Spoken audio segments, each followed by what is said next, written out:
Nanti nama kakak ya. Bilang apa, Al? Terima kasih Ade. Kakak ya.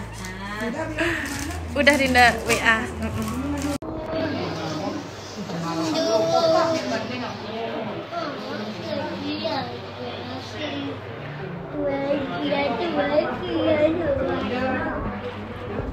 Assalamualaikum warahmatullahi wabarakatuh. Sahabat kami juga berdoa 6 bulan sebelum berjumpa bulan Ramadan. Allahumma sallimna ila Ramadan wa sallim lana Ramadan wa tasallamhu minna mutaqabbala. Ya Allah, perjumpakan kami dengan bulan Ramadan dan perjumpakan bulan Ramadan itu dengan kami, dan terima amal yang sudah kami perbuat di bulan Ramadan yang telah berlalu. Ini doa dan harapan kita, mudah-mudahan kita adalah orang yang disehatkan, dipanjangkan bulan yang sangat agung, sangat mulia, namun banyak orang lupa akan amal-amal agung di dalam bulan Sya'ban. Di antara amal yang sangat luar biasa di dalam bulan Sya'ban adalah jangan tinggalkan salawat Nabi di bulannya. Luar biasa kekuatan mereka, tapi Allah Subhanahu wa taala hancurkan mereka, padahal mereka adalah umat yang kuat. Maka Allah abadikan itu di dalam Al-Quran.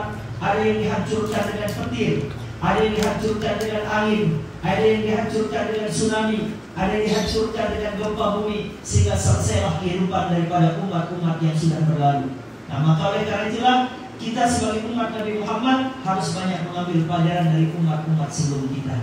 Apa sebab hancurnya umat-umat sebelum kita? Apa sebab hancurnya peradaban umat-umat sebelum kita? Sebab yang pertama adalah, mau diperhatikan, sebab yang pertama hancurnya semua peradaban itu disebabkan oleh 3 perkara. Perkara yang pertama adalah hadamul usrah, hancurnya keluarga. Pertama disebabkan hancurnya keluarga. Yang kedua yang menyebabkan hancurnya peradaban suatu umat adalah, yang menyebabkan hancurnya suatu peradaban adalah isqatul qudwah. Isqatul qudwah itu adalah tidak adanya lagi keteladanan, sehingga akhirnya hancur satu peradaban. Yang pertama yang menjadi sebab hancurnya peradaban manusia adalah hadamul usrah, hancurnya satu keluarga. Apabila satu keluarga ini hancur, maka dari kehancuran satu keluarga, maka hancurlah peradaban suatu bangsa. Percaya atau tidak? Bahwa semua dimulai dari keluarga, mulainya dari keluarga. Oleh karena itu dalam Al-Quran Allah ingatkan kita, qu anfusakum wa ahlikum nara, jagalah dirimu dan keluargamu dari api neraka. Bagaimana caranya satu keluarga dihancurkan? Bagaimana cara setan? Bagaimana cara orang-orang jahat menghancurkan satu keluarga, untuk menghancurkan satu keluarga? Tidak bangga mencuci, dia tidak melaksanakan tugas-tugasnya dalam rumah tangga, maka apabila seorang ibu sudah hancur, maka hancurlah kehidupan dalam rumah tangga tersebut. Maka yang dihancurkan pertama kali adalah keluarga, dan di dalam keluarga yang dihancurkan adalah ibu dulu. Kenapa ibu yang dihancurkan? Karena ibu adalah pendidikan pertama, madrasah pertama bagi keluarganya. Al-Ul madrasatul ula, ibu itu adalah sekolah pertama bagi anak-anaknya. Maka yang dihancurkan adalah kaum ibu. Maka sekarang kita bisa lihat bagaimana kaum ibu sekarang dihina-hina, bagaimana kaum ibu dibuat lupa dari tugas-tugasnya sebagai seorang ibu dalam kehidupan rumah tangga.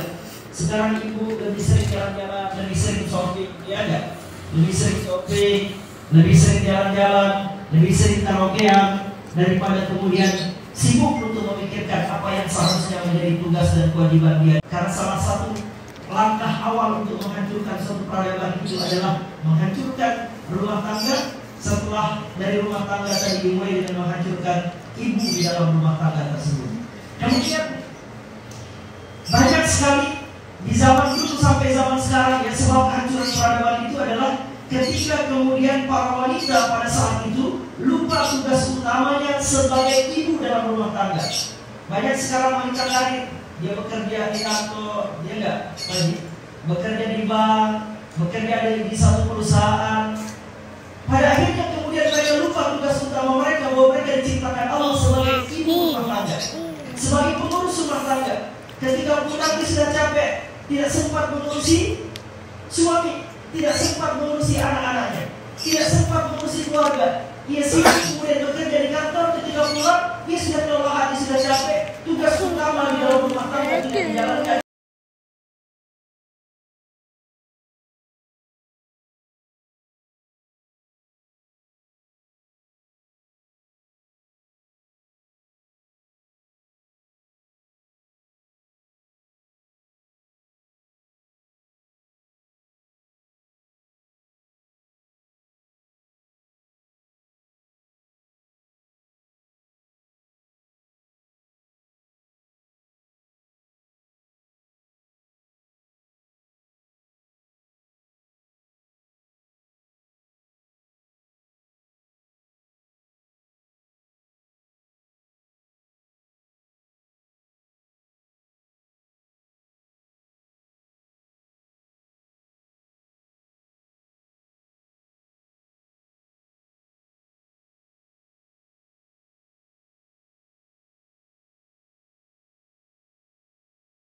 Perasaan saling memahami satu dengan yang lainnya. Terkadang suami bisa capek, maka seorang istri harus mampu memahami capeknya suami. Terkadang istri capek karena harus nyapu, harus cuci, harus masak, maka suami juga harus memahami capeknya seorang istri. Anak harus memahami capeknya orang tua memahami capeknya anak. Tumbuhnya rasa saling memahami di dalam rumah tangga, maka ini akan menyebabkan bertahannya satu rumah tangga. Maka harus tumbuh saling memahami di dalam rumah tangga. Kemudian yang ketiga yang harus dimiliki di dalam rumah tangga itu adalah ta'awun. Ta'awun. D yang ketiga adalah ta'awun. Apa itu ta'awun? Ta'awun itu adalah tumbuhnya rasa ingin saling menolong. Melihat suami capek, istri menolong suami yang capek. Melihat istri yang capek, suami juga menolong istri. Anak menolong orang tua berkeringat sampai berkucuran keringat orang tua. Anak-anak enak main handphone. Nah, ini banyak terjadi ya. Nah, ini sangat banyak. Maka berhati-hati, ingat, anak itu bukan raja, orang tua bukan budak. Banyak zaman now itu orang tua dijadikan seperti budak oleh anak-anaknya. Itulah kenapa baginda Nabi Sallallahu Alaihi Wasallam ketika malaikat Jibril datang menanyakan tentang datangnya hari kiamat, maka salah satu yang disebutkan baginda Nabi adalah an-talidal amatu rabbataha, yang mana disebutkan seorang wanita nanti akan melahirkan tuannya. Apa maksudnya? Banyak orang tua nanti yang akan melahirkan anak-anak yang nanti anak-anak itu akan memperlakukan orang tua seperti budaknya. Ini hati-hati, harus tumbuh ta'awun. Yang keempat yang harus tumbuh di dalam rumah tangga itu adalah taradin. Saling ridho, saling ikhlas. Kita nggak bisa lepas. Bapaknya lagi kesal, bapaknya lagi capek. Ketika kemudian istri marah, istri ngomel-ngomel, suami yang sadar, oh istri saya kita lelah, dia ngurusin anak-anak saya, dia masakin saya, dia cuciin baju saya, dia bersihin rumah saya. Maka ketika saling ridho tumbuh antara pasangan suami istri, antara anak dengan orang tua dengan anak, ketika saling ridho ini tumbuh, maka keberkahan itu akan hadir di dalam rumah tangga. Itu yang berapa tadi? Yang keempat. Yang kelima adalah tasamuh. Tasamuh itu adalah saling memaafkan.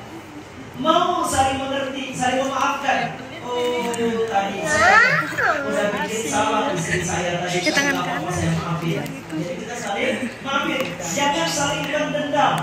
Ada istri dendam kepada suami, awas akan tiba gilirannya saya balaskan dendam saya nanti. Kadang saling seperti itu antara suami. Perkara pada satu orang saja. Ini pokoknya gara-gara papa kalian nih, papa kalian sudah yang salah. Kita nyalahin satu orang. Sehingga akhirnya apa? Terjadilah kehancuran dalam rumah tangga. Itu menjadi ruang masuknya dasi untuk menghancurkan rumah tangga tersebut. Pernah nggak ada orang yang merasakan masuk ke dalam rumah itu tiba-tiba setiap masuk dalam rumah bawaannya panas, bawaan ingin berantem dengan pasangan. Bawaannya panas, ingin berantem, bawaannya tuh kayak gak tenang. Tenangan itu kalau di luar rumah. Kenapa itu bisa terjadi?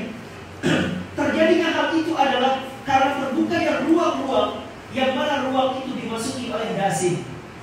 Kemarin sudah dapat tentang dasi tadi. Dasi itu adalah salah satu dari lima anak iblis yang terkenal. Dia keluarga, memporak-porandakan keluarga itu, makan minum ya bersama keluarga itu, dia buat hawa panas, pertengkaran terjadi dalam rumah tangga disebabkan oleh nasi. Alhamdulillah, Ibunda Hajjah Siti Hafsah Odang ya.